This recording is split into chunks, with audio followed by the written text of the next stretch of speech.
வணக்கம். சர்வீஸ் நவுல நீங்க ஒரு டெவலப்பரா அல்லது அட்மினா இருக்கீங்கன்னா, இன்டர்வியூல உங்கள ரொம்பவே சோதிக்கிற ஒரு கேள்வி கண்டிப்பா வந்திருக்கும். அதுதான் ஏசிஎல் எக்ஸிகியூஷன் ஆர்டர். அதாவது ஆக்சஸ் கண்ட்ரோல் லிஸ்டோட செயல்பாட்டு வரிசை. இது ஏதோ சாதாரண தியரி கிடையாதுங்க. சர்வீஸ் நவ் பிளாட்ஃபார்மோட பாதுகாப்பை தீர்மானிக்கிற இதயமே இதுதான். இன்னைக்கு இந்த எக்ஸ்பிளைனர்ல இந்த சிக்கலான கான்செப்ட ரொம்ப சிம்பிளா உங்க மனசுல அப்படியே பதியற மாதிரி அலச போறோம். இதை நீங்க மாஸ்டர் பண்ணிட்டீங்கன்னா, எந்த சர்வீஸ் நவ் இன்டர்வியூவா இருந்தாலும் நீங்க தான் பாஸ். சரி, ஆரம்பத்திலே உங்க மூளைக்கு ஒரு சின்ன வேலை கொடுக்கட்டுமா? இன்டர்வியூல உங்கள லாக் பண்றதுக்காகவே கேட்கப்படுற ஒரு சூப்பரான பாஸ் ட்ராப் கேள்வி இது. கொஞ்சம் யோசிங்க. ஒரு வைல்டு கார்டு விதி உங்களுக்கு ஒரு ரெக்கார்டை பார்க்க அனுமதி கொடுக்குது. ஆனா அதே ரெக்கார்ட்ல இருக்கிற ஒரு குறிப்பிட்ட ஃபீல்டுக்கான விதி அதை தடுக்குது. இப்போ சொல்லுங்க, இதுல யார் ஜெயிப்பா? உங்களுக்கு அந்த ஃபீல்டு பார்க்க ஆக்சஸ் கிடைக்குமா கிடைக்காதா? ஒரு பெரிய பசில் மாதிரி இருக்குல்ல. இதோட ரகசியத்தையும் செக்யூரிட்டி லேயர்ஸையும் இந்த எபிசோட் முடிவுல நீங்க ரொம்ப கிளியரா புரிஞ்சுப்பீங்க. ஓகே, இன்னைக்கு நாம என்னென்ன பார்க்க போறோம்னா, எக்ஸிகியூஷன் ஆர்டர் ஏன் அவ்வளவு முக்கியம், ஏசிஎல் ஃபார்மேட்டை எப்படி புரிஞ்சுக்கிறது, அதோட எக்ஸிகியூஷன் ஃப்ளோ எப்படி இருக்கும், ஒரு ரியல் டைம் பேங்கிங் சினாரியோ, அப்புறம் இதுல இருக்கிற பொதுவான சிக்கல்களும் அதுக்கான ட்ரபிள் ஷூட்டிங் வழிகளும் இதான் நம்ம ரோட் மேப். சரி, தாமதிக்காம நேரா விஷயத்துக்கு வருவோம். இந்த எக்ஸிகியூஷன் ஆர்டர் ஏன் அவ்வளவு முக்கியம்னு முதல்ல பார்ப்போம். ஒரு பெரிய கார்ப்பரேட் கம்பெனியை அப்படியே கற்பனை பண்ணி பாருங்க. அங்க நிறைய லேயர்ஸ்ல செக்யூரிட்டி இருக்கும். எல்லாருக்கும் பொதுவான விதிகள், ஒரு குறிப்பிட்ட டிபார்ட்மெண்ட்டுக்கு மட்டும் உரித்தான விதிகள், விஐபி டேட்டாவை மறைக்கிற கட்டுப்பாடுகள், ரொம்ப சென்சிட்டிவான ஃபினான்ஷியல் டேட்டான்னு பல விஷயங்கள் இருக்கும். இப்போ சர்வீஸ் நவுக்கு எந்த விதியை முதல்ல செக் பண்ணணும்னு ஒரு தெளிவான ஸ்ட்ரக்சர் இல்லைன்னா என்ன ஆகும்?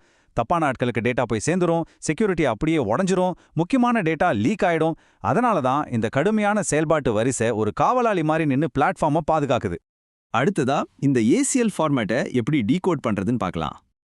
எந்த ஒரு ஏசிஎல் பேர் எடுத்தாலும் அது எப்பவுமே table dot field dot operation அப்படிங்கிற ஒரு ஃபார்முலால தான் இருக்கும். உதாரணமா incident dot short description dot read அப்படிங்கிறத எடுத்துப்போம். இதில் இன்சிடென்ட் அப்படிங்கிறது டேபிள், அதை ஒரு வீடுன்னு வச்சுக்கலாம். ஷார்ட் டிஸ்கிரிப்ஷன் அப்படிங்கிறது ஃபீல்டு, அதாவது அந்த வீட்டுக்குள்ளே இருக்கிற ஒரு அறை.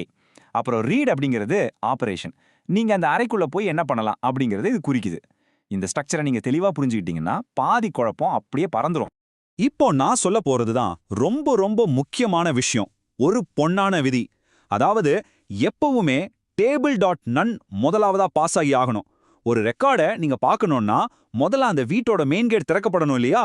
அந்த மெயின் கேட்டே இந்த டேபிள் டாட் நன்னு தான். இந்த கேட் திறக்கப்படலைன்னா நீங்க வீட்டுக்குள்ள இருக்கிற எந்த அறையும், அதாவது எந்த ஃபீல்டையும் பார்க்கவே முடியாது. வேற எந்த விதியும் அந்த இடத்துல வேலையே செய்யாது. இதுதான் ரூல். சரி, இப்போ இந்த ஏசிஎல் எப்படி ஒர்க் ஆகுது, அதோட எக்ஸிகியூஷன் ஃப்ளோ எப்படி இருக்குன்னு பார்ப்போம். இது ஒரு பெரிய ஃபனல், அதாவது புனல் மாதிரி கற்பனை செஞ்சுக்கோங்க. சர்வீஸ் நாவ் எப்பவுமே ரொம்பவும் ஸ்பெசிஃபிக்கான, அதாவது குறிப்பிட்ட விதியில இருந்து தான் தன்னோட தேடல் ஆரம்பிக்கும். ஸ்டெப் 1ல நீங்க கேட்குற அந்த குறிப்பிட்ட ஃபீல்டுக்கான விதி இருக்கான்னு பார்க்கும். இல்லனா ஸ்டெப் 2ல அதோட பேரண்ட் டேபிள்ல செக் பண்ணும். அதுக்கப்புறம் ஸ்டெப் 3 மற்றும் 4ல வைல்ட் கார்டு விதிகளை தேடும். கடைசியா இதுல எதுவுமே இல்லனா ஸ்டெப் 5ல குளோபல் வைல்ட் கார்டை செக் பண்ணும். அதாவது ரொம்ப ஸ்பெசிஃபிக்கான இடத்துல ஆரம்பிச்சு பொதுவான ஜெனரிக் ரூலை நோக்கி போற ஒரு அழகான பயணம் இது. இப்படி ஒவ்வொரு ஸ்டெப்லையும் ஒரு விதியை செக் பண்ணும்போது உள்ள 3 முக்கியமான காவலாளிகள் நிற்பாங்க. 1 ரோல், உங்ககிட்ட சரியான ரோல் இருக்கா? 2 கண்டிஷன், அந்த டேட்டால குறிப்பிட்ட நிபந்தனை மேட்ச் ஆகுதா? 3 ஸ்கிரிப்ட், அங்க ஏதாவது டைனமிக் லாஜிக் எழுதியிருக்காங்களா? நீங்க அந்த ஃபீல்டை பார்க்கணும்னா இந்த 3 காவலாளிகளுமே உங்களுக்கு பச்சை கொடி காட்டணும். இதுல ஒருத்தர் நோ சொன்னாலும் ஆக்சஸ் கிடையாது, அவ்வளவுதான். இப்போ இந்த லாஜிக்கை அப்படியே ஒரு ரியல் வேர்ல்ட் என்டர்பிரைஸ் பேங்கிங் சினாரியோல அப்ளை பண்ணி பார்ப்போம். இதுல ரொம்பவே இன்ட்ரெஸ்டிங்கான விஷயம் என்னன்னா, ஒரே டேட்டா ஆளுக்கேத்த மாதிரி எப்படி மாறுதுன்னு பாருங்க. இப்போ ஐடிஐஎல் ரோல் இருக்கிறவரு ரெக்கார்டை பார்க்கலாம், ஆனா ஃபைனான்ஸ் ஃபீல்டையும் ஒர்க் நோட்ஸையும் அவரால் பார்க்க முடியாது. அதுவே ஒரு மேனேஜர் வந்தா அவரால் ஃபைனான்ஸ் டேட்டாவை பார்க்க முடியுது, ஆனா செக்யூரிட்டி டீமால ஒர்க் நோட்ஸை மட்டுமே பார்க்க முடியுது. ரெக்கார்ட் என்னவோ ஒன்று தான், ஆனா பார்க்குறவங்கள பொறுத்து அது வேற வேற மாதிரி தெரியுது. இது எப்படி சாத்தியம்னு நினைக்கிறீங்க? இதை சாத்தியமாக்குறது இந்த லேயர்ட் செக்யூரிட்டி ஆர்கிடெக்சர் தான். நம்ம ஆர்கிடெக்ட்ஸ்கள் இதை ரொம்பவே துல்லியமா டிசைன் பண்ணிருக்காங்க. லேயர் 1ல டேபிள் டாட் நன் மூலமா மெயின் கேட்டை திறக்கிறாங்க. லேயர் 2ல வைல்ட் கார்டு மூலமா பொதுவான ஃபீல்டுகளை எல்லாருக்கும் காட்டுறாங்க. ஆனா லேயர் 3 மற்றும் 4ல வரும்போது ஃபினான்ஸ் மாதிரியான ரொம்ப சென்சிட்டிவான ஃபீல்டுகளுக்கு டேபிள் டாட் ஃபினான்ஷியல் ஃபீல்ட் அப்படின்னு பிரத்யேகமா எழுதி மேனேஜருக்கு மட்டும் ரோல் கொடுத்து அப்படியே லாக் பண்ணிடுறாங்க. இதனால பேங்கிங் டேட்டா எந்தவித சமரசமும் இல்லாம ரொம்ப பாதுகாப்பா இருக்கு. ஓகே, இப்ப நாம எல்லாரும் ஒரு டிடெக்டிவ் மாதிரி மாறப் போறோம். இன்டர்வியூல மாட்டி விடுற பொதுவான ட்ராப்ஸ்களையும் அதை எப்படி சால்வ் பண்றதுன்னு பார்க்கலாம். ஆரம்பத்துல நான் உங்ககிட்ட ஒரு பாஸ் ட்ராப் கேள்வி கேட்டேன், ஞாபகம் இருக்கா? இப்போ அதுக்கான பதில பார்ப்போம்.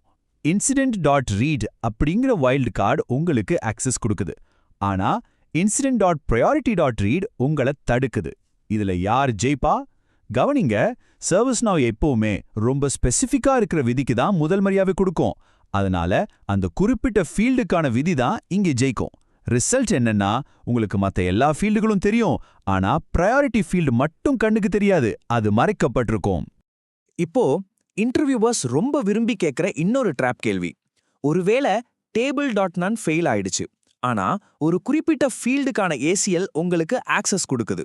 இப்போ உங்களால அந்த ஃபீல்டை பார்க்க முடியுமா? சொல்லுங்க பாப்போம். இதுல ரொம்ப ரொம்ப முக்கியமான பாயிண்ட் என்னன்னா, கண்டிப்பா முடியாதுங்க. வீட்டுக்குள்ள போற மெயின் கேட்டே திறக்கப்படலைன்னா நீங்க எப்படி உள்ள இருக்கிற எந்த ரூமுக்காவது போக முடியும்? table.none அப்படிங்கிறது ரெக்கார்ட் லெவல் ஆக்சஸ். அதுவே மறுக்கப்பட்டுட்டா ServiceNow ஃபீல்டு லெவல் ஏசிஎல்களை செக் பண்ணவே செய்யாது. ஆட்டம் அங்கேயே முடிஞ்சிடும். நம்ம கோல்டன் ரூலை எப்பவுமே மறக்காதீங்க. சரி, இப்போ ரியல் டைம் ப்ரொடக்ஷன்ல வர சில யூசர் கம்ப்ளைண்ட்ஸை பார்ப்போம். ஒரு யூசர் வராரு, என்னால இன்சிடென்ட் லிஸ்ட்டை பார்க்க முடியுது, ஆனா டிக்கெட்டை ஓபன் பண்ண முடியல அப்படின்னு சொல்றாரு. இதோட அர்த்தம் என்ன? அவரோட table.none ஏசிஎல் ஃபெயில் ஆயிடுச்சுன்னு அர்த்தம். இன்னொரு யூசர் வந்து, எனக்கு டிக்கெட் ஓபன் ஆகுது, ஆனா காஸ்ட் ஃபீல்டு மட்டும் காலியா இருக்கு அப்படின்னு கம்ப்ளைண்ட் பண்றாரு. இங்க மெயின் கேட் திறந்திருக்கு, ஆனா ஏதோ ஒரு வைல்ட் கார்டு அல்லது ஃபீல்டு ஏசிஎல் அவரை உள்ள விடாம தடுக்குதுன்னு அர்த்தம். இப்படிப்பட்ட தலைவலிகளை எப்படி ஈஸியா கண்டுபிடிக்கிறது? கவலையே வேண்டாம். இதுக்காகவே ServiceNow ஒரு சூப்பரான டூலை கொடுத்திருக்காங்க. அதுதான் டீபக் செக்யூரிட்டி ரூல்ஸ். இதை ஜஸ்ட் ஆன் பண்ணிட்டு நீங்க அந்த ரெக்கார்டை ஓபன் பண்ணீங்கன்னா போதும், எந்த ஏசிஎல் பாஸ் ஆச்சு, எது ஃபெயில் ஆச்சு, எந்த வரிசையில எக்ஸிக்யூட் ஆச்சுன்னு மொத்த ஜாதகமும் உங்க ஸ்கிரீன்ல வந்துடும். நிஜமாவே இது ஒரு அட்மினோட மிகச்சிறந்த நண்பன்னு சொல்லலாம். ஒருவேளை இந்த ஏசிஎல் ஸ்ட்ரக்சரை நாம சரியா டிசைன் பண்ணலன்னா என்ன ஆகும்னு நினைக்கிறீங்க? டேட்டா லீக் ஆகும்னு மட்டும் நினைக்காதீங்க. மொத்த சிஸ்டத்தோட பெர்ஃபார்மன்ஸே ரொம்ப மோசமா பாதிக்கும். ஒரு ஃபார்ம் ஓப்பன் ஆக ரொம்ப நேரம் எடுக்கும். லிஸ்ட்டுகள் லோட் ஆகிறதுக்குள்ள உயிரே போயிடும். ஒவ்வொரு தடவை லோட் ஆகும் போதும் நூற்றுக்கணக்கான தேவையில்லாத ஸ்கிரிப்டுகள் பேக்ரவுண்ட்ல ஓடி சிஸ்டத்தை அப்படியே திணறடிச்சிடும். அதனால தான் டிசைன் பண்ணும்போதே இதை ரொம்ப கவனமா பண்ணணும். ஓகே, ஃபைனலா இன்டர்வியூல இந்த கேள்வி வந்தா எப்படி கச்சிதமா பதில் சொல்றது? ரொம்ப சிம்பிள். ஏசிஎல் செயல்பாட்டு வரிசை அப்படிங்கிறது ரொம்ப ஸ்பெசிஃபிக்கான விதியில ஆரம்பிச்சு பொதுவான வைல்ட் கார்டு விதியை நோக்கி நகரும் ஒரு படிநிலை. இதுல table.none தான் முதல்ல சரிபார்க்கப்படும். ஒரு ஸ்கேலபிள் செக்யூரிட்டியை டிசைன் பண்ண இதை முழுமையா புரிஞ்சுக்கிறது ரொம்ப அவசியம் அப்படின்னு சொல்லுங்க. வேலை உங்க கையில. இறுதியா உங்ககிட்ட ஒரு கேள்வி கேட்கிறேன். உங்க சிஸ்டத்துல இருக்கிற ஏசிஎல்கள் ஒரு பாதுகாப்பான கோட்டையை உருவாக்குதா, இல்ல தேவையில்லாம உங்க ServiceNowவோட வேகத்தை குறைக்குதா? கொஞ்சம் யோசிச்சு பாருங்க. இந்த எக்ஸ்பிளைனர் உங்களுக்கு ரொம்பவே யூஸ்ஃபுல்லா இருந்திருக்கும்னு நம்புறேன். ரொம்ப நன்றி.